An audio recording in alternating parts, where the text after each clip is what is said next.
Formations of the Secular is a collection of 7 essays by Talal Asad. It was published in 2003. In the concluding portion of Genealogies of Religion, Talal Asad foreshadows his subsequent work, Formations of the Secular, by posing critical questions regarding the application of liberal theory in the study of other traditions within modern nation-states. He challenges the notion of adopting liberal categories in critical ethnographies, and calls for the exploration of alternative political futures in which diverse traditions can flourish. Asad argues that Western liberalism, as a tradition, lacks the necessary resources to effectively address contemporary social needs, particularly regarding religious pluralism. In the introduction, Asad presents the central premise of his study, that the concept of the secular emerges from the convergence of various concepts,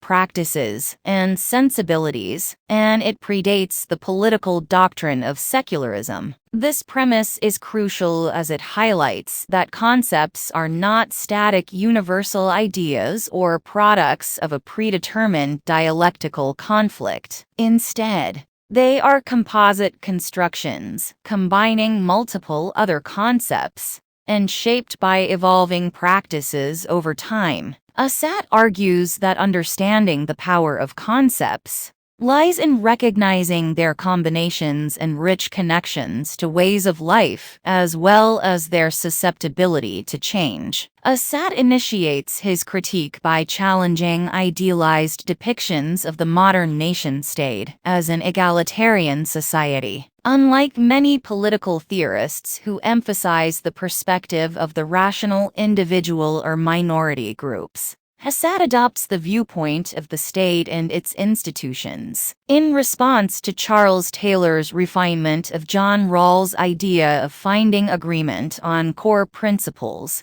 despite diverse background justifications in public deliberation, Asad highlights that it is the state through its legal institutions and media representatives that predetermines the boundaries between these categories. He questions the authority that determines the distinctions between core and background principles, as well as between private and public domains. Drawing on references to the Bible and literature, Asad suggests that the perception of the Bible as a sacred text is largely shaped by the widespread reading of imaginative literature in the early 1800s. He raises the question of who determines the difference between literary and sacred readings, and extends this analogy to secularism, which demarcates the boundaries between literature and sacred texts, as well as between public principles and private reasoning. Asad prompts readers to consider whether Islamic literature should follow a similar course in relation to the Quran. Asad critiques the perspective that dismisses the existence of a coherent West or a singular modernity. He defends the anthropological analysis of concepts against an excessive focus on the particulars of fieldwork or thick description,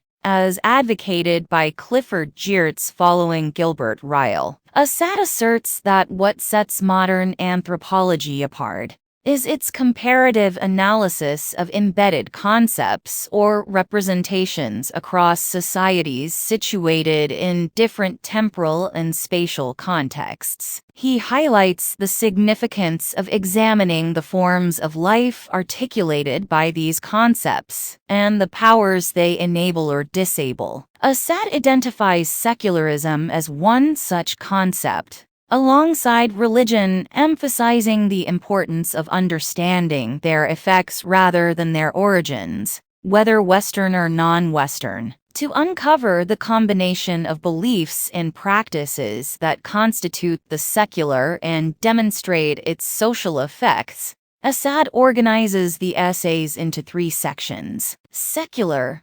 secularism, and secularization. The first section, comprising 3 essays, explores how concepts of the religious and the secular are constantly reshaped within discourses related to myth agency, pain, cruelty, and torture. Asad sheds light on aspects of the secular that are often concealed or overlooked in the seemingly straightforward notion of the secular, revealing that the addition of the article "the" signifies not the universality of the secular, but its solidification. The second section consists of 3 essays that examine how secularism operates as a political doctrine in discussions involving Muslims as a religious minority in Europe, debates on human rights controversies, and conceptions of the modern nation-state. These essays delve into the complexities and implications of secularism as it manifests in various contexts. The third section traces the process of the narrowing scope of Sharia,